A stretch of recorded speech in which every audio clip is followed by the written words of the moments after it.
ఈ రోజు engineering doctor చదువుకుంటే నౌకరు వస్తుందో రాదో నాకు తెలియదు. కానీ ఏటీసీలో శిక్షణ పొందితే, పాలిటెక్నిక్ చదువుకుంటే, ఐటీఐ చదువుకుంటే నౌకరిప్పించే బాధ్యత నాది. ఈ రోజు సాంకేతిక నైపుణ్యం నేర్చుకోండి. ఇవాళ మీరు చూడండి, ఇంజనీరింగ్ చదువుకున్న పిల్లగాడు ఇంటికి వస్తుండు. మంచి డ్రైవరో, ప్లంబరో, ఎలక్ట్రీషియనో, ఏసీఓ, లేకపోతే ఇంటీరియర్ డెకరేటర్సో మంచి పని నేర్చుకున్నానికి అంతెందుకు మా అక్కలు బ్యూటీ పార్లర్లో కూడా ఈరోజు పని నేర్చుకుంటే బ్రహ్మాండంగా నెలకు 40-50 వేలు సంపాదించుకుంటారు. ఇవాళ ఒకప్పుడు కటింగ్ చేయాలి, మంగళ షాప్లో చేయాలంటే నామోసిగా ఫీల్ అయ్యేది. మంగళూరులో వృత్తి మనం చేస్తామని. ఇవాళ జూబ్లీస్, బంజారాలో చూస్తే పెద్ద పెద్ద రెడ్లు, పెద్ద పెద్ద కమ్మోళ్ళు, తుమ్మల నాగేశ్వరరావు గారి చుట్టాలు, మా చుట్టాలు అందరూ కూడా బ్యూటీ పార్లర్లు పెట్టుకొని పెద్ద పెద్ద మంగళ షాపులు నడుపుతున్నారు.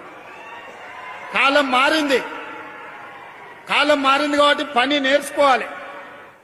ఒకప్పుడు చెప్పులు కుట్టడం నామోసి, ఈ రోజు లెదర్ టెక్నాలజీలో ఫ్యాషన్ డిజైన్స్ వచ్చినాయి. ఒకప్పుడు ఊర్లలో టైలరింగ్ చేయాలంటే ఎవరు టైలర్ చేస్తాడా అనేటోళ్ళు, బతకలేనోడు టైలరింగ్ చేస్తాడని. ఇవాళ ఫ్యాషన్ డిజైన్స్ అని పెళ్లి అయితే మన అదేంది లగపత్రిక రాసుకొని పోతే వాడు 10 లక్షలు తీసుకుంటుంది ఒక డ్రెస్కు. ఎందుకు వస్తున్నాయి? పని నేర్చుకుంటూ వస్తున్నాయి. శిక్షణ కావాలి, దానికి చదువు అక్కర్లేదు. దానికి చదువు తక్కువ ఉన్నా పని నేర్చుకునే తెలివి ఉంటే ఈ రోజు ఈ పనులల్లా నెల తిరుగుతే ₹1,00,000 సంపాదించుకునే అవకాశం వచ్చింది. అందుకే ఏటీసీలో చదువుకునే పిల్లలకు మా వివేకన్న సూచన మేరకు ప్రతి నెల ₹2,000 స్కాలర్షిప్ ఇస్తాం.